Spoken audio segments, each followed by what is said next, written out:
Welcome back to the Pastor Next Door. This is a podcast for honest conversations about faith, especially when faith feels complicated, uncertain, or worn down.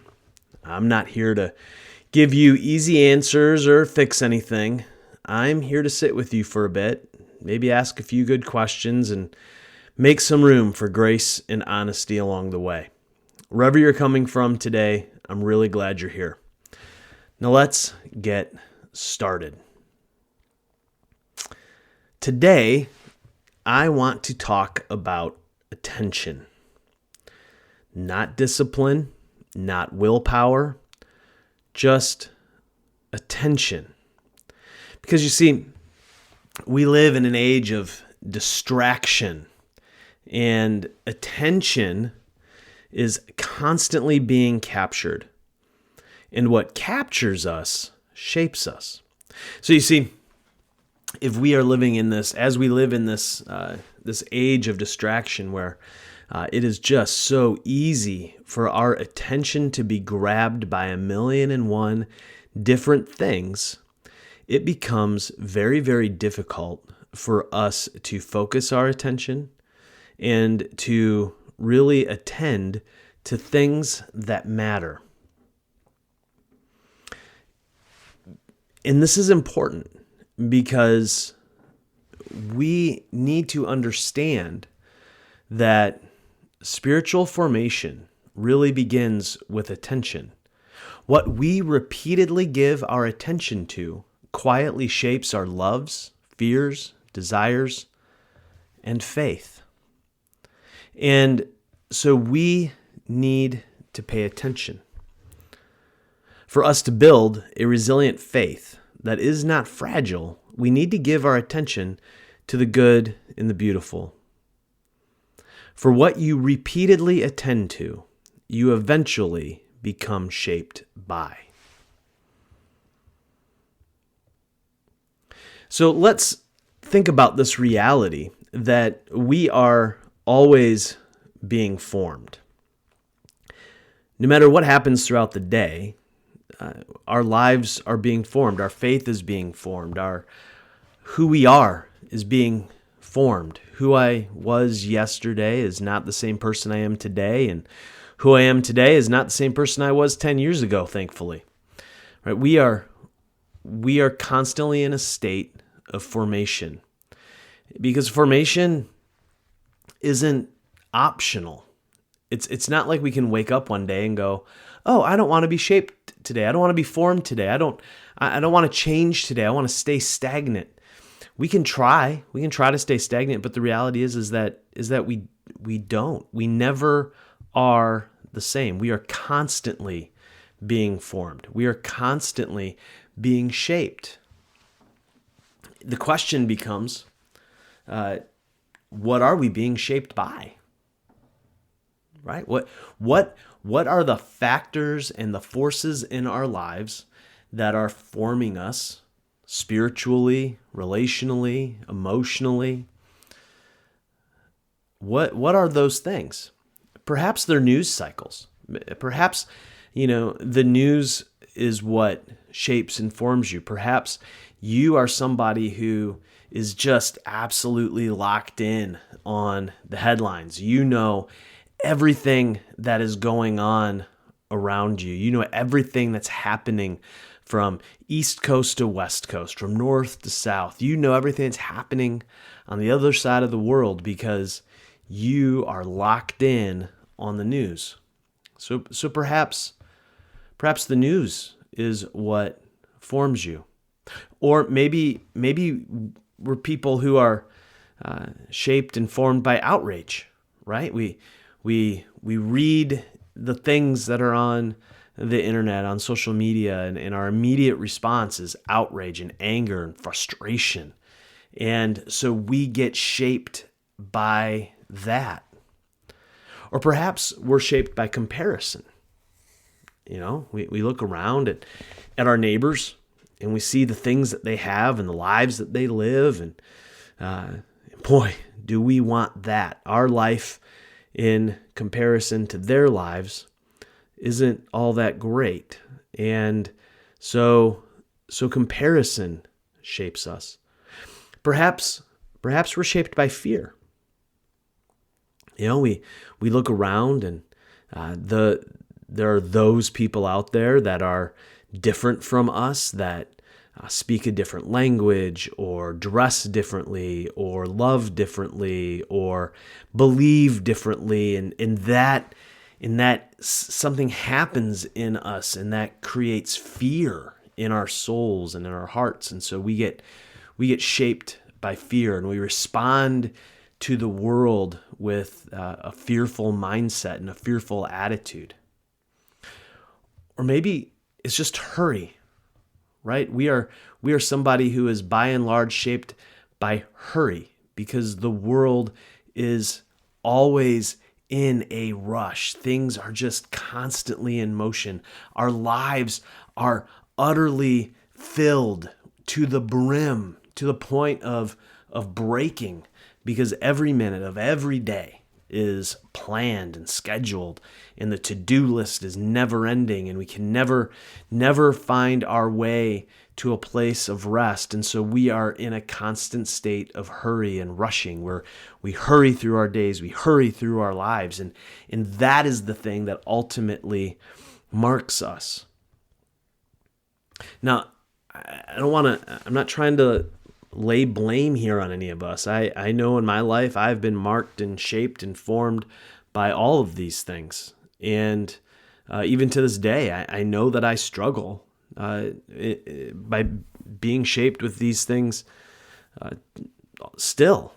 And there are times where I have to, reattune myself to things that really matter. What I want us to do is think through those things and just try to raise an awareness in our lives. Because the question isn't whether you're being formed. The question is by what, right?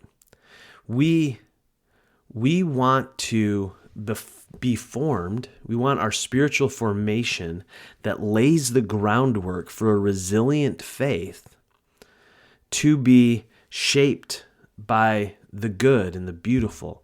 We want to set our minds and our hearts on the things that are above. We don't want to ultimately, at the end of the day, be formed by things like news cycles or outrage or comparison or fear or hurry.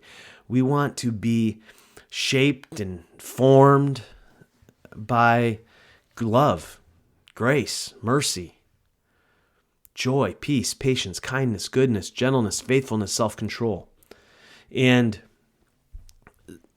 so one of the things as I consider this and think about this from the perspective of the spiritual life and building a resilient spiritual life is to even begin to think about habits differently, begin to think about habits in terms of spirituality, thinking of them as liturgies, right? So when you are in a worship service and you're practicing a liturgy, and there is a liturgy to the worship service, it is this repetition, right? It is this kind of same flow that happens.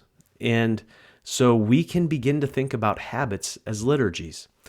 One of the other things that's kind of cool as we practice different spiritual habits, as we begin to set our minds on the things that are above through these liturgical practices or spiritual habits, if you will, is that we begin to engage in repetition.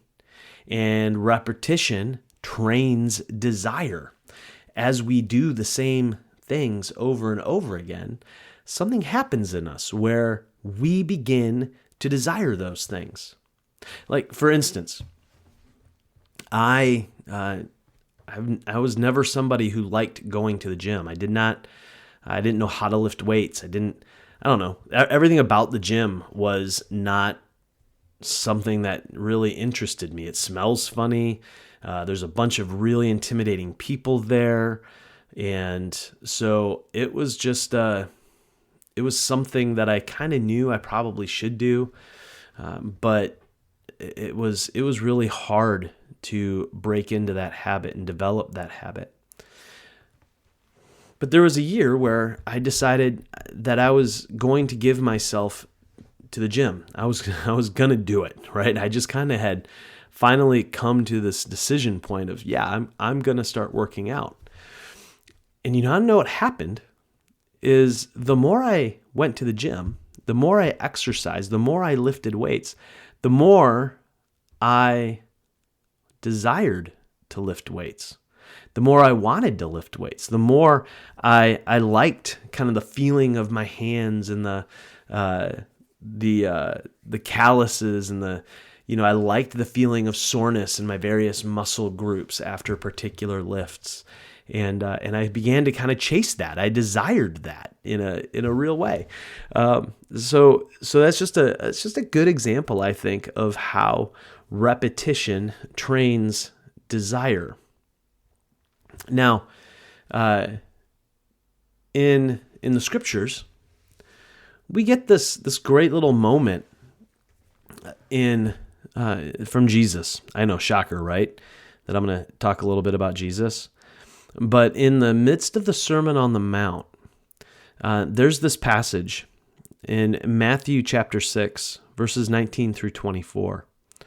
Jesus says, "Do not store up for yourselves treasures on earth, where moths and vermin destroy, and where thieves break in and steal. But store up for yourselves treasures in heaven, where moths and vermin do not destroy, and where thieves do not break in and steal. For where your treasure is, there your heart will be also. The eye is the lamp of the body. If your eyes are healthy, your whole body will be full of light. But if your eyes are unhealthy, your whole body will be full of darkness. If then the light within you is darkness, how great is that darkness? No one can serve two masters. Either you will hate the one and love the other, or you will be devoted to the one and despise the other. You cannot serve both God and money." You see, it is this amazing thing. This amazing truth out of that passage is this: love follows attention. What we give our attention to is ultimately where our love is going to land, right? So if in the we get that line, those couple of lines, where your treasure is, your heart will be also. The eye is the lamp of the body. The idea there is, the eyes really were kind of understood to be the doorway to the soul in the first century. We also get this, this thing about not being able to serve two masters. We can't split our attention. We like to think of ourselves as multitaskers. We like to think of ourselves as people who can look around and do multiple things at once. But the reality is that we can't. And even more so when it comes to this place of spiritual attention. Because if we're going to set our minds and our hearts on a variety of other things, we are going to be shaped by those other things, right? We're going to be shaped by culture. We're going to be shaped by the news. We're going to be shaped by entertainment. We're going to be shaped by our relationship with family or our relationship with friends. Whatever it is that we are giving significant attention to begins to shape us. And so if we are going to be shaped, hopefully, by God, to build this resilient faith, then we really need to give our attention to God, because love follows attention. What we give our attention to is what we end up loving. And that is an important thing for us to wrap our minds and our hearts around. What I like, thinking about it in this way, this idea of love following attention, is that it is a great reminder for us that God doesn't demand performance first, right? There's no sense in our relationship with God where He demands us to have all of our stuff together, for us to do things right. What God does is God invites attention. God says basically, hey, I've got everything pretty well handled here.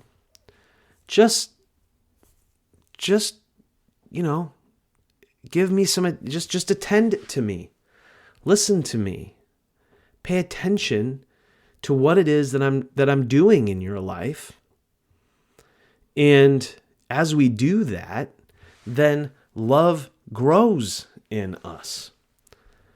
I think that's a pretty remarkable thing. And I don't want you to hear this whole like God invites attention thing as some sort of image of a little child screaming, "Mommy, mommy, mommy, mommy," or "Daddy, daddy, daddy, daddy, watch me, watch me, watch me." That's not it. It's more so this kind of patient, gentle presence who says, "Hey, I got you. I'm here, and I'm here and willing and able and ready to help as soon. And all I need you to do is just pay attention, a little bit of attention." And what happens is when we start thinking about this, when we start thinking about attention being the doorway to love, then prayer stops being about productivity.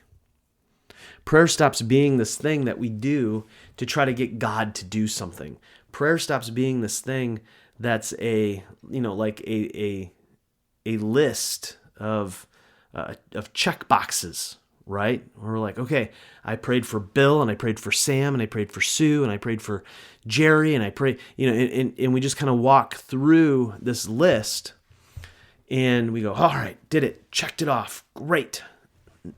Prayer stops being like that, and prayer begins to become a practice ground for attention, for paying attention, for setting our minds on the things of God, right? It becomes this like this practice field where we begin to learn how to shut out all of the noise and actually train our attention on the one who can form and shape our souls, the one who can form and shape our faith, the one who can lead us into love, joy, peace, patience, kindness, goodness, gentleness, faithfulness, and self-control. That's what prayer does when it ceases to be a productivity thing, and it begins to be a time where we are training our ability to focus our attention. Another thing that happens in this is that scripture reading is not about data intake.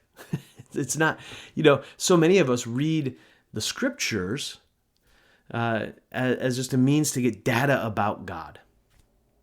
But when we understand attention being the doorway to love, then scripture begins to become this means of grace by which we can set our attention on God, to begin to notice God.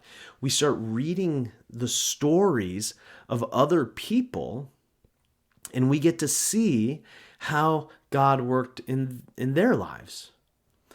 And it begins to help us have a context for how God may be working in our lives, right? It's this opportunity for us to begin to notice God in the warp and woof of life. And it stops being about simple data intake. And so when we understand that attention is the doorway to love, it reframes prayer, it reframes scripture. So as we consider this, I want us to consider some competing liturgies, right? So if liturgy is our spiritual habits, okay? And so we need to consider what is happening around us and the various liturgies that we practice. And because we live in the world, we live in this messy world. There are kind of liturgies of the world that compete with liturgies of the Spirit. One of them, the liturgies of the world, I would argue, build fragility. They build a fragile spirituality, a fragile faith that is easily, that gets cracks and breaks easy. The other side, the spiritual liturgies that we can begin to practice and consider that compete and push against the worldly liturgies, they're the things that help us to build a resilient faith, a faith that it can hold up under suffering, the kind of faith that can hold up under grief, under pain, the kind of faith that holds up as we face this broken and messy world. So in our world, I would say like maybe four of the big liturgies that we face these days. First is the liturgy of outrage. This is what gets traction, right? We get caught up and sucked in to outrage so easily, and I do too. I scroll, as I look at the news, or I look at my social media feed and I see the things that come out, and I get so angry, and outrage catches me. And there are seasons where that is like every day, man. It is all the time, over and over and over again. We can also embrace and practice a liturgy of scarcity. This idea that there's never enough, right? That we are always wanting, that we are always falling short. Everything comes up short, whether it's time, money, emotional capacity, relationships. No matter what it is that we have going on, we always look for the scarcity. And so we practice that. We practice that as though it is the only reality before us. There's also the liturgy of self-optimization. This liturgy draws us into a constant practice of trying to make ourselves better in our own strength, right? We just keep trying to wrestle through things almost in the sense of a vacuum. Like it's as though we are completely isolated from community. We are completely isolated from the divine. And so it's all about self-optimization. I will make myself the best version of myself that I can make myself. And we get sucked in to this liturgy. And then there's the liturgy of endless scrolling, right? Where we just scroll and scroll and scroll on the social media, whether it's Facebook or Instagram or Twitter or Mastodon or Threads, so on and so forth. We scroll and we scroll and we scroll. And that becomes a spiritual practice. When we feel any sense of boredom, any sense of quiet, any sense of there's a moment where our attention has not been caught by something, we pull out our phone and we scroll. So what do these liturgies train us in?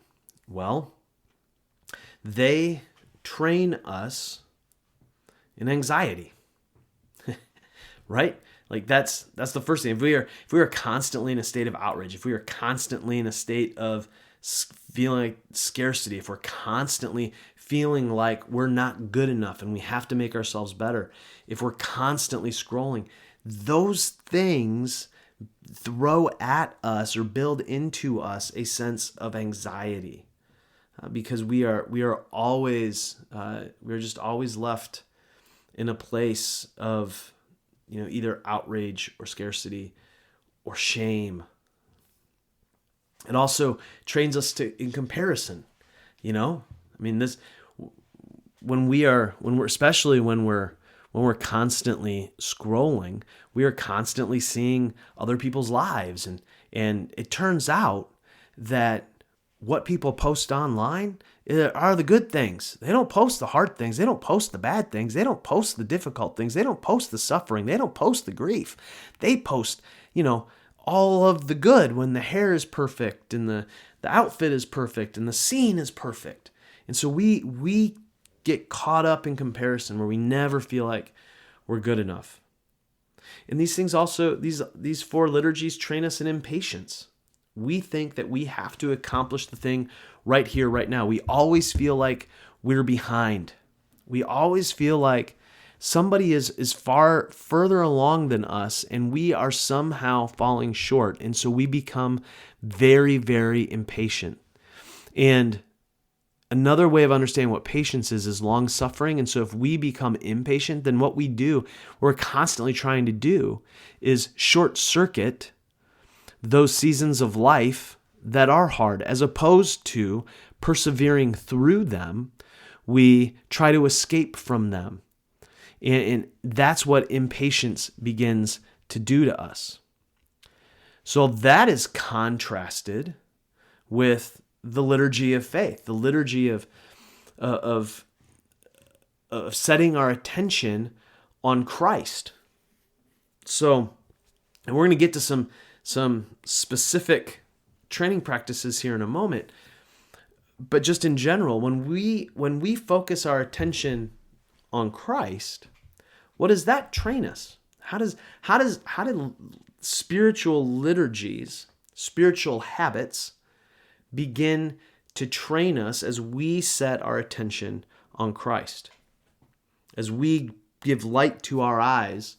That is the Christ way. Well, it helps us. It builds in us patience. We train patience. We don't have to rush through everything. We can sit back and we say, okay, let's see how this goes. We don't have to clutch our pearls. We don't have to wring our hands. We don't have to try to escape seasons of difficulty. We can patiently endure them because we know that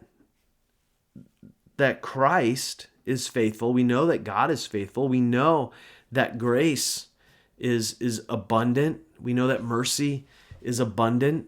We know that there is love from an unconditional love from the divine, and so we can patiently endure. It also teaches us to trust. It teaches us to trust because, again, as we practice the liturgies of setting our attention on Christ, what we begin to see is how faithful Christ is. We begin to see again and again and again how God makes good on God's promises and how Christ was perfectly faithful in every way. And so we can trust Christ. It helps us have humility. What humility is it is a right self-understanding.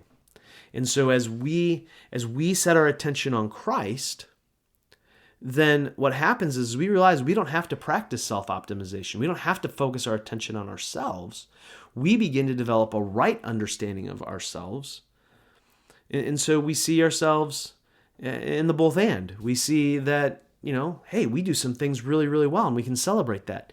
We do some things really, really poorly, and we can confess that, and we can begin to deal with that. We see ourselves not as perfect people or not as dirty, rotten, filthy sinners. We see ourselves as people who are loved, people who are cared for, people whom Christ says, walk with me.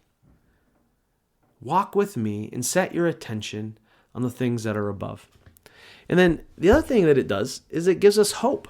It gives us hope that in the midst of hardship, in the midst of trial, in the midst of struggle, in the midst of grief, in the midst of doubt, in the midst of pain, in the midst of all the things that exist because we live in this broken world, we can have hope that we're going to come out the other side.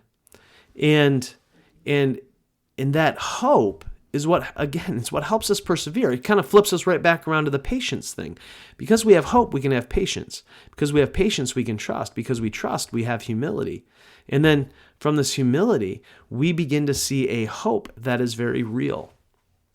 And so you can begin to see how if we can set our attention on Christ, then our perspective on things change. We stop being such fragile people who are just so easily broken by the difficulties of life, and we can be a people then who are able to hold on to love, joy, peace, patience, kindness, goodness, gentleness, faithfulness, and self-control, because we have set our attention on Christ, which reminds us that we are deeply loved, because attention is the doorway to love.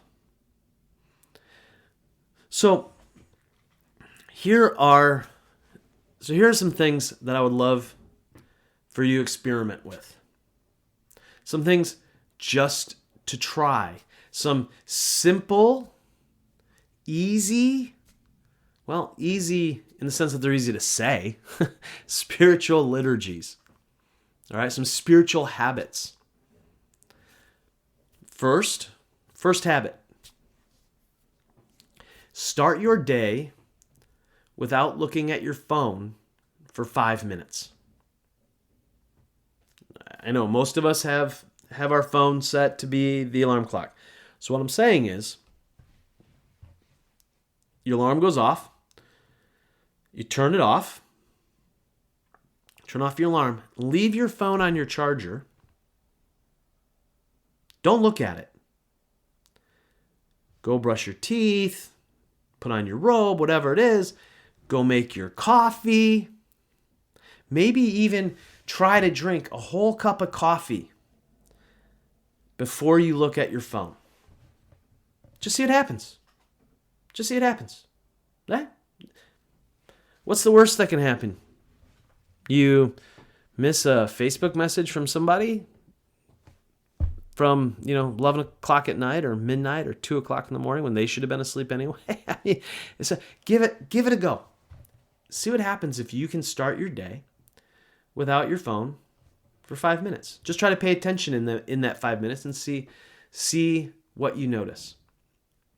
Another practice that I would challenge you to do is to read one psalm slowly, or read one chapter in Proverbs slowly. Just try that for a few days. Start, and you can combine the first one with this one, right? Where you sit there with your cup of coffee and an open Bible and, read a psalm, read a chapter in Proverbs. Takes about 5 minutes. Don't look at your phone. And again, pay attention to what it is that you begin to sense in you, what's going on in your heart, your mind, your soul. Just pay attention. Or maybe you think, boy, 5 minutes, that's a long time. I'm starting my day out reading something like this. No, I don't want to read. Okay. I challenge you to just consider finding some time near your day where you sit in silence for 2 minutes. Just sit in silence for 2 minutes. Put your feet on the ground. Put your hands on your thighs. And just sit in silence for 2 minutes. And again, see what you notice. What do you begin to pay attention to? What begins to run through your mind? And if you think, man, Dan, that might be too hard. That's okay. How about this? Pray one honest sentence. You don't have to pray for a long time. You don't have to pray a lot. You don't have to use a ton of words. Pray one honest sentence. I'll tell you, there are days when the most honest thing that I can pray is, God, what the heck? And sometimes it's not that sanitized. what God wants from us is honesty. And so a small, simple, genuine, one honest sentence prayed from your heart to God is quite a liturgy to begin to practice. Perhaps that's the goal for the next week. You know?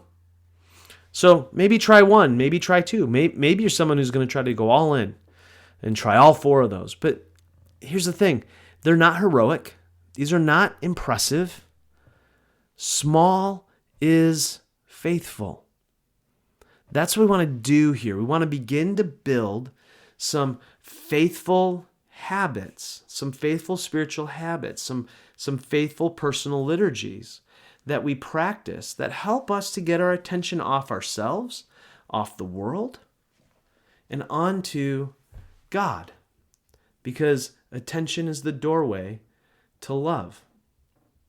In the midst of these things, we need to understand that we're not trying to win. We're not trying to, have some sort of big time, look at me, I did this 365 days. I closed all my spiritual circles. That's not what we're trying to do. What we're trying to do is build into ourselves the ability to remain, right? A cool, fancy spiritual word for that is to abide. Jesus says, hey, abide in me. That's what these spiritual practices, these little habits, these little spiritual liturgies are meant to do. Is that they exist to help us to abide. Because if we are abiding, or if we're seeking to remain in the presence of Christ, that means that our attention is on Him, and attention is the doorway to love, which means that we will grow in our love for Christ. That is the goal, because a faith that is rooted in love is a faith that is resilient. Now, as I wrap this thing up, I need you to understand, it's not about perfect consistency. You're going to miss a day. That's okay. Just go on to the next day. Because there are going to be days you forget. There are going to be days that life is life, and you're going to forget to do one of your spiritual practices. And that's okay. Sometimes if you're trying to pray this one honest prayer, your mind's going to drift. That's okay too. Because it turns out God is not anxious about your attention span. God, because just like faithfulness, God, it's not about our faithfulness, it's about God's faithfulness. The attention thing is the same thing. It's God's attention towards you. It's the reality of that God's attention towards you does not waver. Ours towards God may waver all the time. It's going to waver. But the beautiful thing is God's attention toward you does not waver. So you can rest in it. And we just practice it. Practices are a response. They're not an earning, right? We are responding to the love of God. And we want to set our attention on God.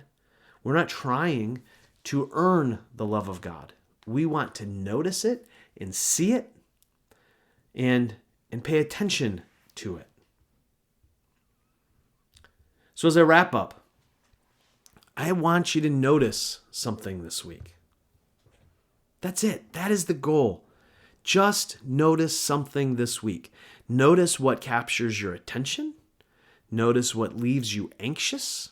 Notice what leaves you grounded. You don't have to fix it all at once. Just pay attention to your attention. Now, next week, we will talk about strength. What actually builds spiritual endurance over time? So until next week, love well, my friends.